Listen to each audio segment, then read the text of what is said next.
cristãos, todo mundo, né, levantou a mão. Muitos deles não vão à igreja, nada, mas entendem que tem algo ali, né, e Jesus é um personagem interessante.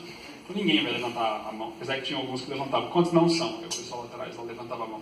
60%, 70% dos alunos que eu dou aula não vão à igreja, não estão preocupados com essas coisas. E daí eu começo a falar para eles sobre cristianismo, né? Sobre como uma das coisas que eu fiz antes de preparar a aula para eles eu fui na Bíblia ver onde se encontra a palavra cristianismo para que eu pudesse ensinar os fundamentos desse cristianismo.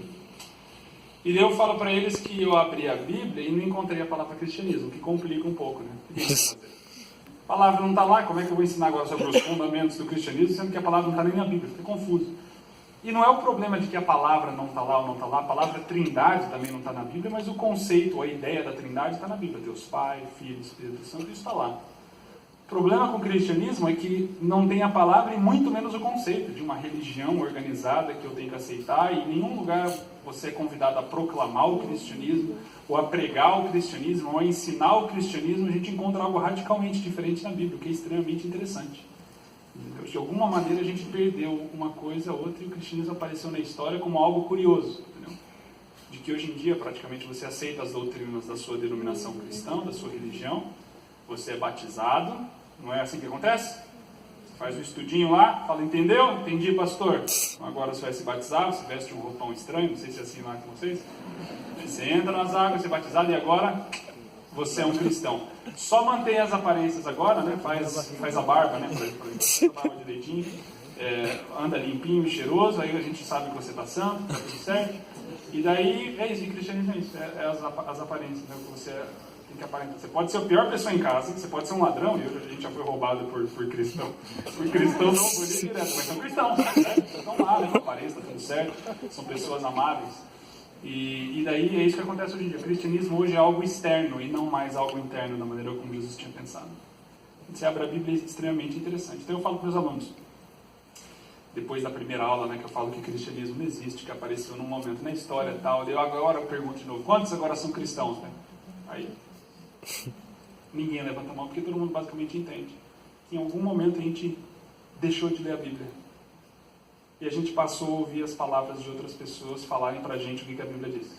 Essa é a grande tragédia do cristianismo. Se pergunta nas entrevistas pra gente direto, qual que é o problema hoje em dia que a gente vê com a religião e com o cristianismo e tudo mais, eu falo, a tragédia hoje em dia é que o ser humano deixou de ler a Bíblia. O cristão deixou de ler a Bíblia. E agora a gente ouve dos outros o que é o cristianismo, o que é religião, o que é fé. E daí a gente entra na cosmovisão e no mundo que esse pregador ou esse líder espiritual criou, e quando você abre a Bíblia você encontra algo radicalmente diferente muitas vezes do que as pessoas estão dizendo. Inclusive pela mídia, né, que fala que cristianismo é isso, aquilo. Aí tem votação aí na Câmara dos Deputados, em nome de Deus, e de Jesus e minha família, eu voto sim, eu voto não, sei lá o que voto que é. Porque o cristianismo é isso aí, Deus é isso aí. No dia que aconteceu essa votação aí, que durou mais de 24 horas lá, eu entrei na sala do meu diretor, meu chefe lá, e falei, cara, você vai ter que aumentar o meu salário, porque agora eu vou ter que explicar que Deus não é aquilo, e vai exigir, né, todo um esforço. Não que eu entenda quem é Deus, mas pelo menos lendo na Bíblia eu acho que não é o que muitas pessoas vêm divulgando por aí. Então a gente está extremamente confuso hoje em dia com relação ao cristianismo, com relação às palavras de Jesus, com relação ao que a Bíblia está dizendo. E a gente se distanciou da Bíblia. Essa é a grande tragédia. Por que a gente se distanciou da Bíblia? Eu tenho uma teoria.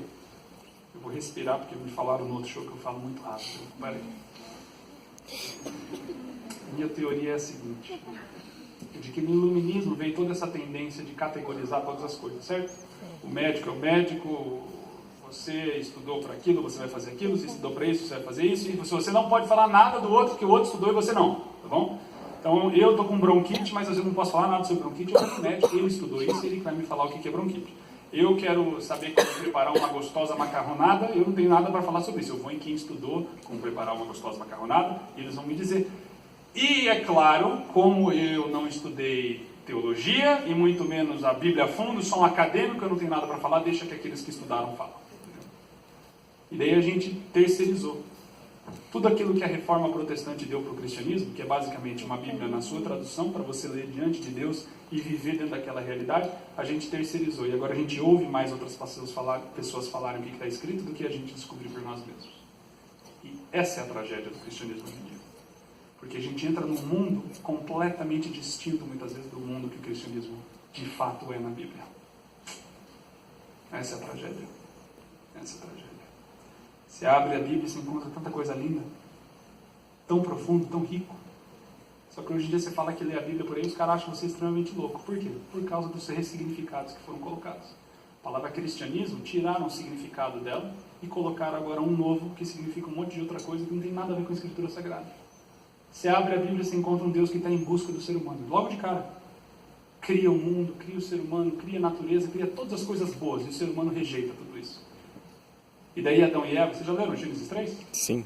Adão e Eva, eles pecam, eles se escondem atrás de uma moitinha e eles fazem 30 orações fervorosas. É isso que o texto diz? Não. Eles fazem alguma oração? Nada. E adivinha quem desce? Deus. Porque essa é a história da Bíblia inteira, de capa a capa. Deus está em busca do ser humano. Constantemente. Em busca do ser humano. Quando você se torna cristão hoje em dia, você tem todo um checklist de coisas que vocês têm que fazer. Tenho vários alunos lá no colégio que chegam para mim e falam: professor Tiago, eu posso conversar com você? Eu falei: pode. Eu que estou pensando em sair da igreja. Eu penso, escolhi a pessoa errada. Então.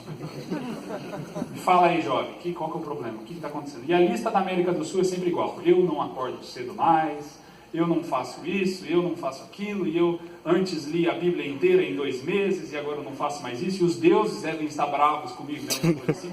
Nunca leram o Evangelho. Nunca entenderam o Evangelho. Leram o Evangelho e nunca entenderam o Evangelho. Os novos e os velhos. O Evangelho nos ensina tantas coisas lindas. Uma das primeiras lições, inclusive, que se aprende ao abrir o Evangelho de Mateus, por exemplo. Quando eu falei para os meus alunos que cristianismo não existe, eu falei: o que a gente vai fazer agora? Concordamos que não existe? Não existe. E agora? Vamos ler os Evangelhos. Aí depois de um semestre a gente estava começando Mateus 5 ainda, as bem-aventuranças. Basicamente tem muita coisa lá que a gente passa desapercebido. As bem-aventuranças. Bem-aventuranças já mostram para a gente que cristianismo não é algo externo, é algo o quê? Interno. Qual que é a primeira bem-aventurança? Alguém não sabe, não? Cadê os cristãos da casa? Primeiro, seu irmão mais importante de Jesus de todos. Primeira coisa que sai da boca de Jesus é o mais importante, é o quê? Ê, Brasília! Bem-aventurados os pobres de espírito, porque deles é o reino dos céus. Bem-aventurado significa o quê? Feliz. E feliz significa o quê na Bíblia? Aqueles que possuem o favor de Deus. Os que têm o favor de Deus são quem? Então, são os pobres de espírito. Quem são esses? Aqueles que se reconhecem espiritualmente falidos. Uau! Diferente de hoje em dia, né? Algo interno. Bem-aventurados os que choram, é o em seguida, interno. Bem-aventurados os mansos, interno. Tudo aquilo que antes era subjetivo, agora foi objetivizado. Isso é uma tragédia muito grande. A gente tem aí cristãos por aí falando mal dos outros, de gays e de outros, que esses são aqueles, porque a gente é diferente do mundo, não é verdade? Nós temos que ser diferentes do mundo, não podemos ir na C&A, não vamos fazer isso aqui, a gente é diferente de tudo. E a gente perde de vista o que o Evangelho está dizendo. Primeira bem-aventurança diz o que eu acabei de dizer: bem-aventurados os pobres de espírito. O que isso faz no ser humano? Faz reconhecer que tudo aquilo que eu posso fazer, eu sou falido espiritualmente. E isso me faz criar uma necessidade de um Salvador. Em outras palavras, eu não sou nem um pouco diferente da pessoa do meu lado. Esse é o ponto. A porta de entrada para o reino é o reconhecimento de que nós somos iguais e não diferentes. E a diferença na Bíblia, ela é criada na igualdade que eu reconheço. Quando eu me reconheço igual à pessoa do meu lado, aí sim eu me torno diferente. E não, eu sou diferente de todo mundo, eu não faço também. Então, é só para vocês entenderem quão distante a gente está. E eu me incluo nisso. Não estou falando do alto, de um palco, de que eu tenho... Eu me incluo nisso. A gente está distante do texto bíblico e essa é a real tragédia do cristianismo hoje em dia. Você abre a Bíblia e você encontra Jesus sendo batizado. E uma voz do céu diz o quê? Você é o meu filho amado. Jesus tinha feito alguma coisa para merecer o amor de Deus até então? Sim ou não? Fez algum milagre? Não. Sim ou não? Esse é o capítulo 3 de Mateus, só para avisar. Ele tinha feito algum milagre até então? Tinha feito alguma grande cura? Não. Alimentou alguma multidão? Não.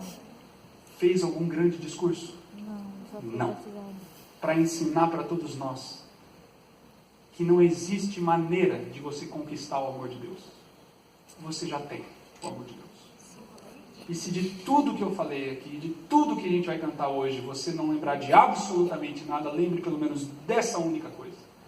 Você é o filho amado de Deus. Amém. Independente do que você fez, independente do que você faz, independente do que você vai fazer, você não pode adicionar uma gota dentro do oceano que é o amor de Deus por você. Não interessa o que os outros falaram, não interessa o que os líderes disseram, ou o que a religião disse, ou sei lá o que, você é o amado de Deus. E o cristianismo, no final das contas, é a apropriação desse amor. É o entendimento desse amor. Internalização desse amor que agora deságua em coisas boas para as outras pessoas ao nosso redor. Você é o filho amado de Deus.